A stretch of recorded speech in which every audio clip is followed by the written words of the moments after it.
Our course begins with the Renaissance, and this is a logical place as we've come out of the darkness of the medieval age into a rebirth. Renaissance is a French word. Naître is the French verb for birth.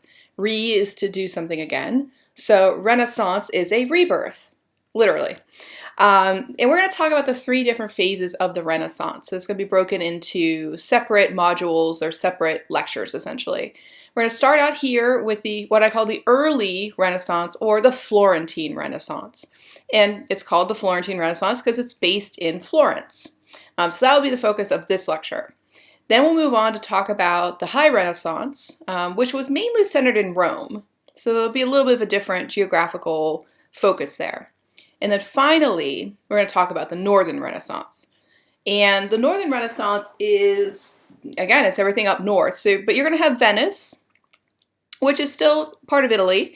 And then you're going to move up into the Netherlands and Germany. So we're going to go through these three different Renaissances, talking about what's unique to each.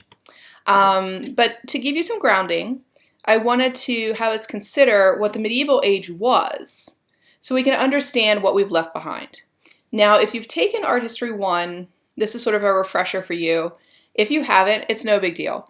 I always tell my students that the courses, obviously it's nice to know the whole story, if you could take 1 and 2, but, not everybody can do that. So I make the courses where you don't have to have any prior knowledge of Art History 1 to take Art History 2. So again, it's very friendly to the newbie, right, to art history. So as you look at this page from the Book of Durrow of St. Matthew, you have to ask, what have we left behind? The medieval period was 1,000 years, essentially, of declining art that became very ornamental, not very realistic, and looked pretty much like the thing you're seeing here. And it relied more on like pattern and decoration and color and such, and the realism was really put to the side. Most art historians think that this was pretty bad art. I don't go that far because, again, I think, everything's in the eye of the beholder, and there's something to be said for beautiful pattern and color and decoration, like this beautiful interlace you see on the page surrounding St. Matthew. But the people who were starting the Renaissance off, they were reacting to this artwork, essentially. They were reacting to what they were seeing. So what are they going to do? Where are they going to look for inspiration? Where they go to look for inspiration is back to the Greco-Roman world, the world of Greece and Rome. And when we talk about them, we either call it the classical world or we call it the Greco-Roman world. So they're going to go back and they're going to look at these pieces for inspiration. They're going to say, okay, what were these artists doing that I can kind of copy or mimic or use as a technique I can take off to create my own? And so they were thinking about how these artists used naturalism, used their techniques, and trying to learn from these older examples. So you're seeing here the famous Aphrodite of Knidos, which is a very famous late classical Greek sculpture. And later I'll kind of show you how this pose could be mimicked, right, by other statuary you might see later. So they're looking to Greece and Rome and they're saying, okay, what do these classical examples have to teach us? So that's really something that governs the Renaissance. What were the differences between the medieval period and the Renaissance period? They're very starkly different. So the medieval world was a very collective world. It was a world that was about the group, not about the individual. Nobody really cared what you thought. It was what the group thought. It was very church-centric. It was very Christian-oriented. It was very mystical, like you didn't have to have answers for things. And of course, in the arts, you see the decline of artistry during this time. You see the lack of artistic training and what that yielded. The Renaissance is the exact opposite. It's extremely individualistic, right? The term humanism, you may have heard that word, it comes into play here. The idea of the individual, the I, the creator. This is when we start to see a lot of named artists because they're being viewed as individuals, right? Not as part of a collective. If you go back and look at medieval art, we don't really have a lot of names attached to monuments because, it was a collective project to build a church and make the sculptures for it, and make the stained glass. It really wasn't about one person elevating themselves over the other. But then you look at the Renaissance and it's like Michelangelo and Raphael and Leonardo, it's all about who they were and their biographies, their backgrounds. This is a very rational time. The church is still around, but it doesn't hold the same kind of mystical control over the people. They're really thinking about, the scientific aspects of things, the rational explanations for things.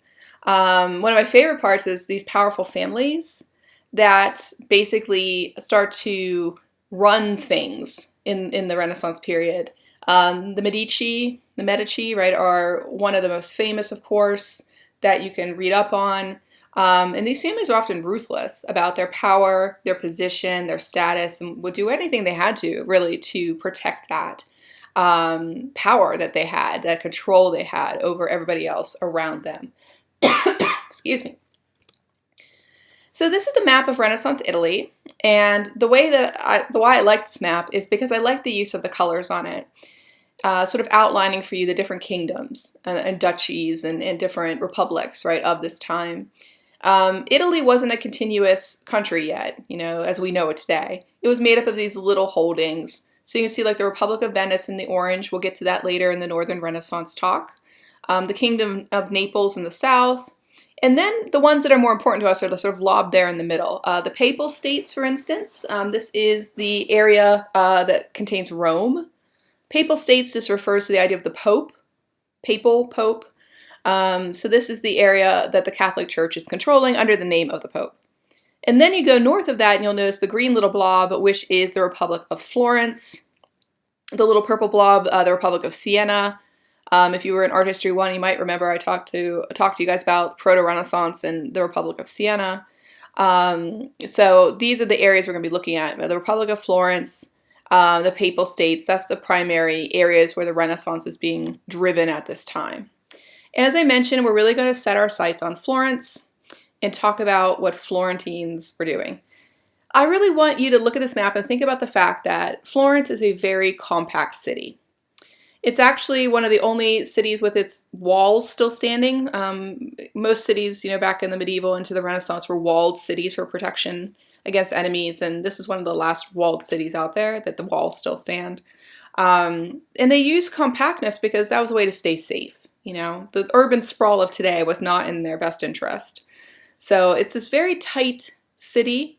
When I went to Florence, people said, oh, you can walk from stem to stern like in 2 hours. They're totally right. It's really easy to get around in it. And it's packed full, you'll notice, of all these different chapels and churches and different, areas for gathering, like the Boboli Gardens and such. So it's a very, very compact place. And because it's so compact, I always say that, to me, it makes it a very prideful place. It makes it a place that's very proud and honorific about who they are. And we would call this civic pride. Civic is, your city. What is your city doing? What is your town doing? And you should uphold it and be proud of it. So they were very much into civic pride. And they love to show off all the things being invented here or innovated here. In the back of the picture where I'm standing, you see the little open loggia with all the different sculptures out where people can walk in and walk out and see these public sculptures. The replica of the David, of course, is over on the right. So they really took a lot of passion and pride, right, in their city and celebrating it. And this leads to good artistry. This leads to those powerful families like the Medici giving money to fuel their artistic ambitions. And so we're the people who benefit, later on down the line. We get to look at all this great art. But it's born out of this kind of stew of rebirth and civic pride and thinking larger, thinking bigger. And in the next lecture, we'll move into talking about, what is being innovated here, what's being created, and how is it applied to different art pieces.